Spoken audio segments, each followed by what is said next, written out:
प्रेम से बोलिए श्रीमद् भागवत महापुराण की जय। श्री सुखदेव महाराज की जय।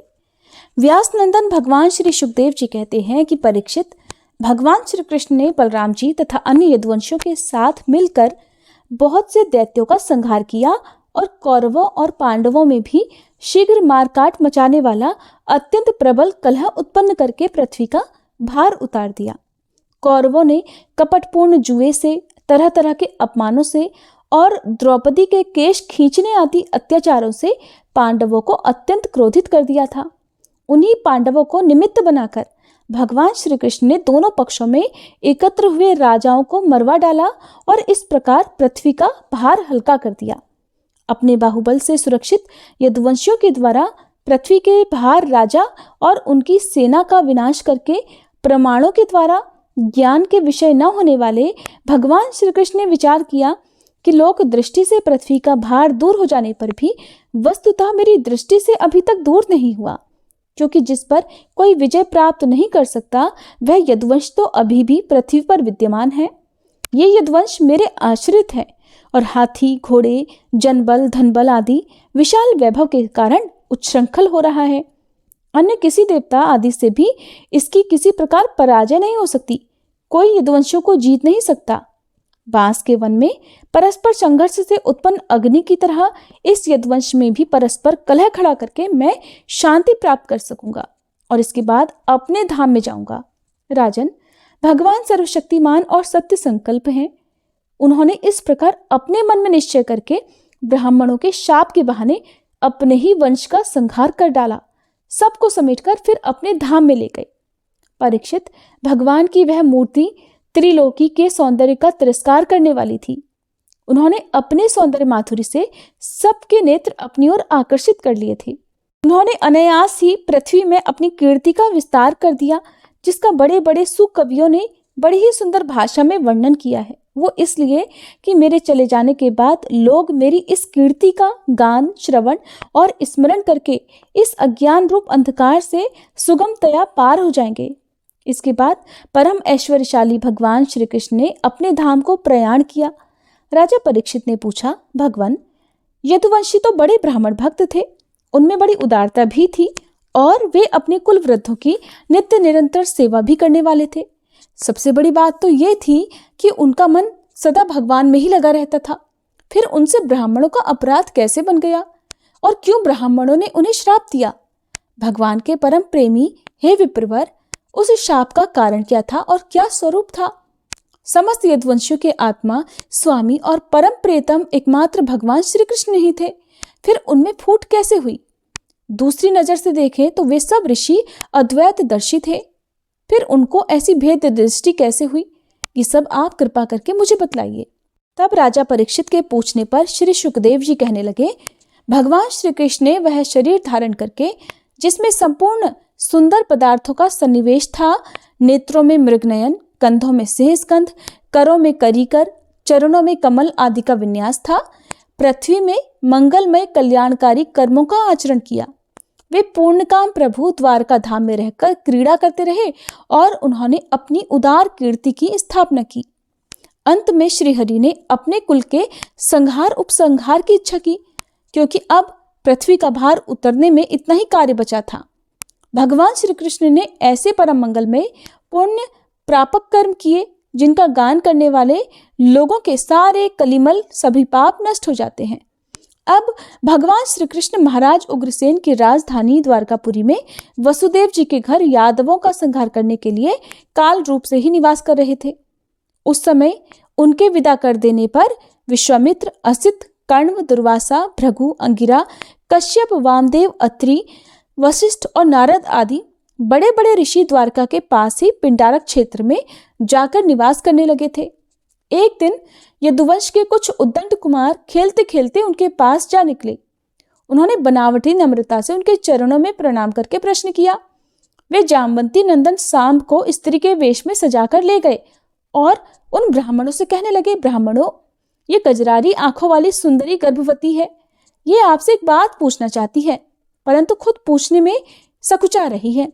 आप लोगों का ज्ञान तो अमोघ अबाध है, आप सब कुछ जानने वाले हैं। इसे पुत्र की बड़ी लालसा है। और अब प्रसव का समय निकट आ गया है। आप लोग बताइए कि ये कन्या जनेगी या पुत्र? परीक्षित, जब उन कुमारों ने इस प्रकार उन ऋषि मुनियों को धोखा देना चाहा, तब वे भगवत प्रेरणा से क्रोधित हो उठे। उन्होंने कहा, मूर्खों, ये एक ऐसा मूसल पैदा करेगी जो तुम्हारे कुल का नाश करने वाला होगा। मुनियों की ये बात सुनकर अब तो वे बालक बहुत ही डर गए।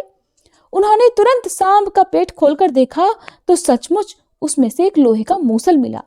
अब तो वे पछताने लगे और कहने लगे, हम बड़े अभागे हैं, देखो हम लोगों ने क्या अनर्थ कर डाला, अब लोग हमें क्या कहेंगे। इस प्रकार वे बहुत ही घबरा गए और मूसल लेकर अपने निवास स्थान में गए। उस समय उनके चेहरे फीके पड़ गए थे, मुख कुम्हला गए थे। उन्होंने भरी सभा में सब यादवों के सामने ले जाकर वह मूसल रख दिया और राजा उग्रसेन से सारी घटना कह सुनाई। राजन, जब सब लोगों ने ब्राह्मणों के शाप की बात सुनी और अपनी आंखों से उस मूसल को देखा, तब सबके सब द्वारकावासी विस्मित और भयभीत हो गए, क्योंकि वे जानते थे कि ब्राह्मणों का शाप कभी झूठा नहीं होता। यदुराज उग्रसेन ने उस मूसल को चूरा चूरा कर डाला और उस चूरे तथा लोहे के बचे हुए छोटे टुकड़े को समुद्र में फेंकवा दिया। और इस बारे में उन्होंने भगवान श्री कृष्ण से कोई भी सलाह नहीं ली, ऐसा उनकी प्रेरणा से ही हुआ था। परीक्षित, उस लोहे के टुकड़े को एक मछली निकल गई और चूरा लहरों के साथ बह बहकर समुद्र के किनारे आ गया। वो थोड़े दिनों में एक बिना गांठ की घास के रूप में उग गया। मछली मारने वाले मछुओं ने समुद्र में दूसरी मछलियों के साथ उस मछली को भी पकड़ लिया। उसके पेट में जो लोहे का टुकड़ा था, उसको जरा नामक व्याध ने अपने बाण की नोक में लगा लिया। भगवान सब कुछ जानते थे, वे इस शाप को उलट भी सकते थे, फिर भी उन्होंने ऐसा करना उचित नहीं समझा। काल रूपधारी प्रभु ने ब्राह्मणों के शाप का अनुमोदन ही किया। श्री सुखदेव जी कहते हैं, कुरुनंदन, देवर्षि नारद के मन में भगवान श्री कृष्ण की सन्निधि में रहने की बड़ी इच्छा थी, इसलिए वे श्री कृष्ण के निज बाहुओं से सुरक्षित द्वारका में, जहां दक्ष आदि के शाप का कोई भय नहीं था, वहां से विदा कर देने के बाद भी पुनः पुनः आकर प्रायः रहा ही करते थे। राजन, ऐसा कौन प्राणी है जिसे इंद्रियां तो प्राप्त हों और वह भगवान के, ब्रह्मा आदि बड़े बड़े देवताओं के भी उपास्य चरण कमलों की दिव्य गंध, मधुर मकरंद रस, अलौकिक रूप माधुरी, सुकुमार स्पर्श और मंगलमय ध्वनि का सेवन न करना चाहे, क्योंकि ये बेचारा प्राणी सब ओर से मृत्यु से ही घिरा हुआ है। एक दिन की बात है, देवर्षि नारद वसुदेव जी के यहाँ पधारे। वसुदेव जी ने उनका अभिवादन किया और आराम से बैठ जाने पर विधि पूर्वक उनकी पूजा की और उसके बाद प्रणाम करके फिर उनसे ये बात कही कि संसार में माता पिता का आगमन, पुत्रों के लिए और भगवान की ओर अग्रसर होने वाले साधु संतों का पदार्पण प्रपंच में उलझे हुए दीन दुखियों के लिए बहुत ही सुखकर और बड़ा ही मंगलमय होता है। परंतु भगवान, आप तो स्वयं भगवानमय भगवत स्वरूप है। आपका चलना फिरना तो समस्त प्राणियों के कल्याण के लिए ही होता है। देवताओं के चरित्र भी कभी प्राणियों के लिए दुख के हेतु तो कभी सुख के हेतु बन जाते हैं, परंतु जो आप जैसे भगवत प्रेमी पुरुष हैं, जिनका हृदय, प्राण, जीवन सब कुछ भगवानमय हो गया है, उनकी तो प्रत्येक चेष्टा समस्त प्राणियों के कल्याण के लिए ही होती है। ब्राह्मण, यद्यपि हम आपके शुभागमन और शुभ दर्शन से ही कृतकृत्य हो गए हैं, फिर भी आपसे उन धर्मों के साधनों के संबंध में प्रश्न कर रहे हैं जिनको मनुष्य श्रद्धा से सुन भर ले तो इस सब ओर से भयदायक संसार से मुक्त हो जाए। पहले जन्म में मैंने मुक्ति देने वाले भगवान की आराधना तो की थी, परंतु इसलिए नहीं की कि मुझे मुक्ति मिले। तब मेरी आराधना का उद्देश्य था कि वे मुझे पुत्र रूप में प्राप्त हों। उस समय मैं भगवान की लीला से मुग्ध हो रहा था। सुव्रत, अब आप मुझे ऐसा उपदेश दीजिए जिससे मैं इस जन्म मृत्यु रूप भयावह संसार से, जिसमें दुख भी सुख का विचित्र और मोहक रूप धारण करके सामने आते हैं, अनायास ही पार हो जाऊं। श्री सुखदेव जी कहते हैं, राजन, बुद्धिमान वसुदेव जी ने भगवान के स्वरूप और गुण आदि के श्रवण के अभिप्राय से ही यह प्रश्न किया था। देवर्षि नारद उनका प्रश्न सुनकर भगवान के अचिंत्य अनंत कल्याण में गुणों के स्मरण में तन्मय हो गए और प्रेम और आनंद में भरकर वसुदेव जी से बोले, यदुवंशी शिरोमणि, तुम्हारा यह निश्चय बहुत ही सुंदर है, क्योंकि ये भागवत धर्म के संबंध में है, जो सारे विश्व को जीवन दान देने वाला है, पवित्र करने वाला है। वसुदेव जी, ये भागवत धर्म एक ऐसी वस्तु है जिसे कानों से सुनने, वाणी से उच्चारण करने, चित्त से स्मरण करने, हृदय से स्वीकार करने या कोई इसका पालन करने जा रहा हो तो उसका अनुमोदन करने से ही मनुष्य उसी क्षण पवित्र हो जाता है, चाहे वो भगवान का और सारे संसार का द्रोही ही क्यों ना हो। जिनके गुण, लीला और नाम आदि का श्रवण तथा कीर्तन पतितों को भी पावन करने वाला है, उन्हीं परम कल्याण स्वरूप मेरे आराध्य देव भगवान नारायण का तुमने आज मुझे स्मरण कराया है। वसुदेव जी, तुमने मुझसे जो प्रश्न किया है इसके संबंध में साधु पुरुष एक प्राचीन इतिहास कहा करते हैं। वो इतिहास है ऋषभ के पुत्र 9 योगीश्वरों और महात्मा विदेह का शुभ संवाद। तुम जानते ही हो कि स्वयंभू मनु के एक प्रसिद्ध पुत्र थे प्रियव्रत। प्रियव्रत के आग्नेत्र, आग्नेत्र के नाभि और नाभि के पुत्र हुए ऋषभ। शास्त्रों ने उन्हें भगवान वासुदेव का अंश कहा है। मोक्ष धर्म का उपदेश करने के लिए उन्होंने अवतार ग्रहण किया था। उनके 100 पुत्र थे और सब के सब वेदों के पारदर्शी विद्वान थे। उनमें सबसे बड़े थे राजर्षि भरत। वे भगवान नारायण के परम प्रेमी भक्त थे।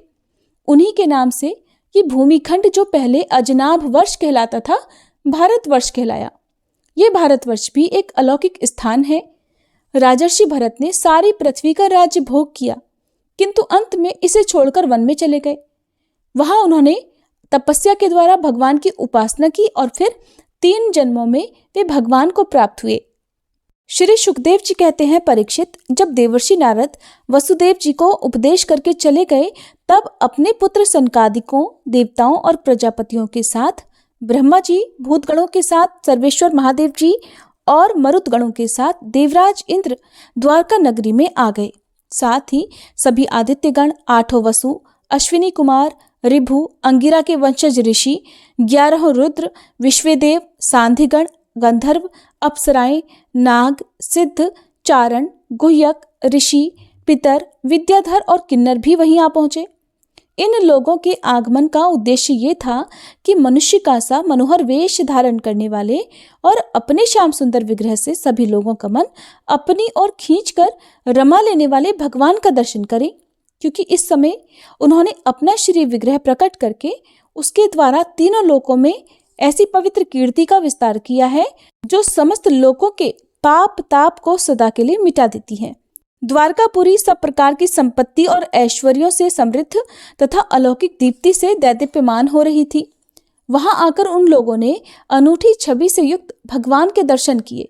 भगवान श्री कृष्ण के रूप माधुरी का निर्निमेष नयनों से पान करने पर भी उनके नेत्र तृप्त ही नहीं होते थे। वे एकटक बहुत देर तक उन्हें देखते ही रहे। उन लोगों ने स्वर्ग के उद्यान, नंदनवन, चैत्र रथ आदि के दिव्य पुष्पों से जगदीश्वर भगवान श्री कृष्ण को ढक दिया और चित्र विचित्र पदों तथा अर्थों से युक्त वाणी के द्वारा उनकी स्तुति करने लगे।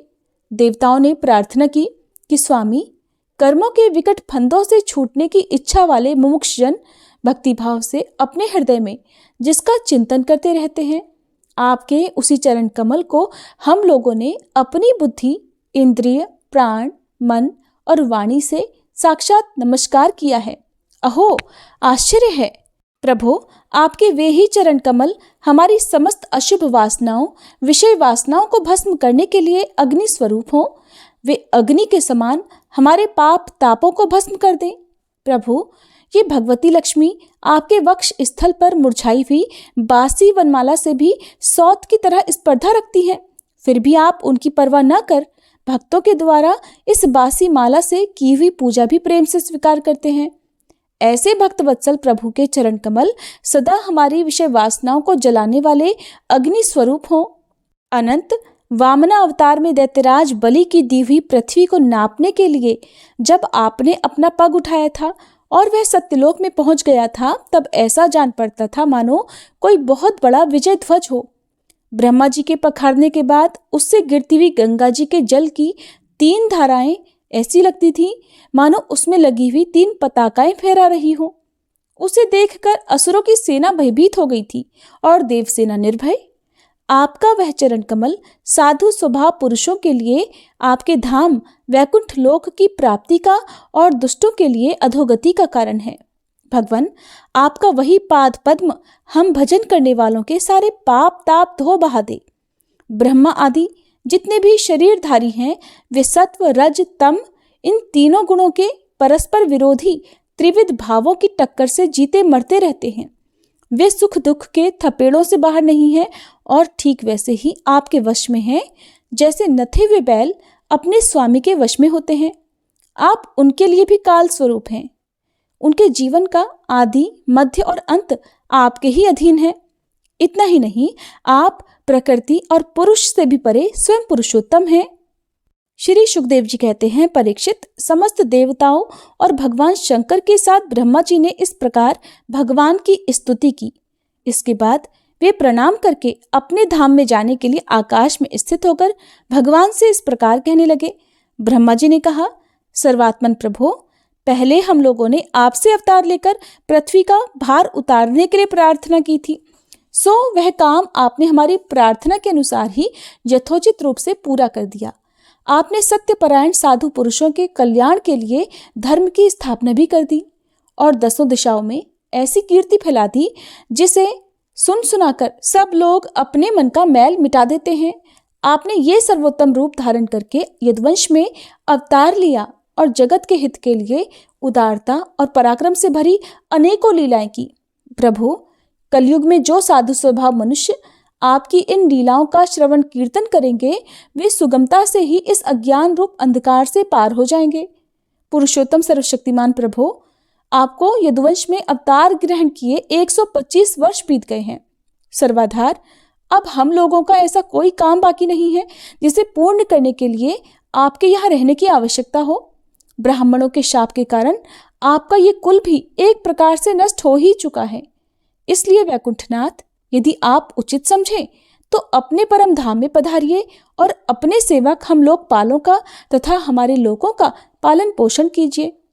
तब भगवान श्री कृष्ण कहने लगे, ब्रह्मा जी, आप जैसा कहते हैं मैं पहले से ही वैसा निश्चय कर चुका हूँ। मैंने आप लोगों का सब काम पूरा करके पृथ्वी का भार उतार दिया, परंतु अभी एक काम बाकी है। वह ये कि यदुवंशी बल, विक्रम, शूरता, वीरता और धन संपत्ति से उन्मत्त हो रहे हैं। ये सारी पृथ्वी को ग्रस लेने पर तुले हुए हैं। इन्हें मैंने ठीक वैसे ही रोक रखा है जैसे समुद्र को उसके तट की भूमि रोकती है। अगर मैं घमंडी उच्छृंखल यदुवंशियों का ये विशाल वंश नष्ट किए बिना ही चला जाऊंगा तो ये सब मर्यादा का उल्लंघन करके सारे लोगों का संहार कर डालेंगे। निष्पाप ब्रह्मा जी, अब ब्राह्मणों के शाप से इस वंश का नाश प्रारंभ हो चुका है। इसका अंत हो जाने पर मैं आपके धाम में होकर जाऊंगा। श्री सुखदेव जी कहते हैं, परीक्षित, जब अखिल लोकाधिपति भगवान श्री कृष्ण ने इस प्रकार कहा तब ब्रह्मा जी ने उन्हें प्रणाम किया और देवताओं के साथ वे अपने धाम को चले गए। उनके जाते ही द्वारकापुरी में बड़े बड़े अपशकुन, बड़े बड़े उत्पात उठ खड़े हुए। उन्हें देखकर यदुवंश के बड़े बूढ़े भगवान श्री कृष्ण के पास आ गए। तब भगवान श्री कृष्ण ने उनसे ये बात कही। भगवान ने उन सभी बूढ़े गोप ग्वालों से जो कुछ भी कहा उसका वृतांत आप सभी अगले अध्याय में जरूर सुनिएगा। उम्मीद है आज की ये कथा आपको पसंद आई होगी।